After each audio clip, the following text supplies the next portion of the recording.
शुभ सकाळ आज हूँ 29 एप्रिल सोमवार आज ए भिडियो आपण मैंने जानवाक पाइबे सकाळर 5टी गुरुत्वपूर्ण खबर तेबे दर्शक बंधु आसतु जानिबा कौन रही संपूर्ण खबर ता पूर्वर वीडियो को गोटे लाइक करी आग को यहपरी वीडियो देखापी चाहूले आम चैनल को सब्सक्राइब कर दिंतु। खबर नंबर 1 ओडिशावासी को 5 ग्यारंटी देले राहुल। ओडिशावासी को कांग्रेस 5 ग्यारंटी सालेपुर कुड़िया पड़िया आयोजित समावेश लोकंकु ग्यारंटी देले। कांग्रेस सरकार को आसिले लोकंकु केउ केउ सुविधा देबो बोली ग्यारंटी देइछि जानंतु। महिला को मासिक 2000 टंका लेखाएं दियाजिबो। बेकार युवकों को मासिक 3000 टंका मिलिबो। समस्त युवक युवती को चाकरी ग्यारंटी 500 टंकार गैस 200 यूनिट जाए मिलिबो मागणा बिजुली। धान एमएसपी 3000 टंका कराजिबो। कृषकों ऋण छाड़ हेबो कांग्रेस सरकार आनिले। गरीब परिवारर जणे महिला को दियाजिबो 1 लाख टंका।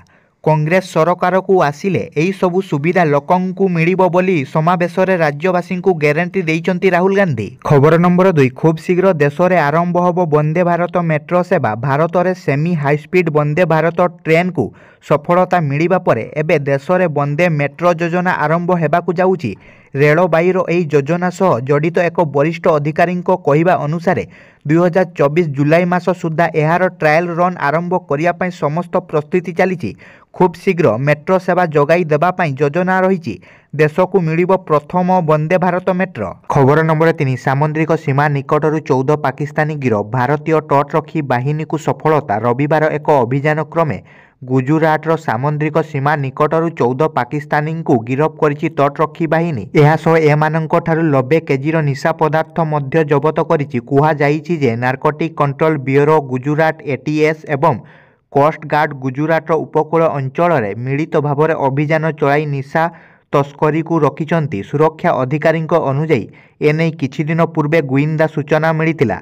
यापर ड्रग्स तस्करी को रोकिया पाई एजेंसी मिलित भाव प्रस्तुति आरंभ करथिले। खबर नंबर 4 विल जैक्स विस्फारक शतकरे निज घरे धाराशायी गुजरात। विल जैक्स विस्फारक बैटिंग रे निज घरे धाराशायी गुजरात टाइटन्स। नरेंद्र मोदी स्टाडियम रे विल छक्का वर्षा एवं विस्फारक शतक बल 201 रन विजय लक्ष्य को मात्र 1 विकेट हराई 24 बॉल बड़ कथाई हासिल कर Royal Challengers Bengaluru. Jacks 41 ball 5 चौका और 10 छक्का सह 100 रन रे अपराजित थिबा बेले विराट कोहली 70 रन कलात्मक अपराजित इनिंग्स खेली। प्रथमे बैटिंग करितिबा गुजरात साई सुदर्शन को 84 रन और शाहरुख खान को 58 रन बल 3 विकेट हराई 200 रन करथिले ही ताहा आरसीबी आगरे न्यून हो जाइछि। खबर नंबर 5 जहाँ कहिथिले साहा ताहा रिपीट करले नड्डा। मधुबाबू को मने पकाई उद्बोधन देले बीजेपी राष्ट्रीय अध्यक्ष जेपी नड्डा।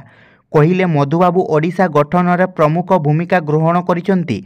समस्त स्वाधीनता समार्गी को मु ब्रह्मपुर माटीरू प्रमाण करुछि। निर्वाचनी सभारे मु उत्साह देखुछि, अर्जा देखुछि आउ खुशी देखि पारुछि। तेणु मु अनुभव करुछि ब्रह्मपुर बीजेपी लोकसभा प्रार्थी प्रदीप प्राणीग्राही एवं विधायकों जिताइबा पई आपण माने स्थिर करि सारिलेनी। मोदी नेतृत्व में भारत आगकू बढ़ुछि। तेणु ओडिशा रे मध्य एथर कमल फुटिबो। 10 वर्ष तले लागुतिला देश में किछि बदलिबो नाही, किंतु मोदी सरकार आसीबा परठारु विश्व कहूछि भारत बदलुछि। एबे विकसित भारत को नहीं आमे बढ़ी चलिबा। बीजेपी प्रार्थी को जिताइबा पई नुहे, विकसित भारत और एक नूतन ओडिशा पई नेता बाछिबा। कोरोना बेले सबुकिछि ठप पड़गला। भारतर अर्थनीति 10 वर्ष तले 11तम स्थान रे थिला, एबे भारत 5म स्थान रे अछि। यह केवल मोदी सरकार संभव करिसंती। एथर मोदी को जिताइले विश्वर तृतीय आर्थिक शक्तिशाली देश बनिजिबो भारत।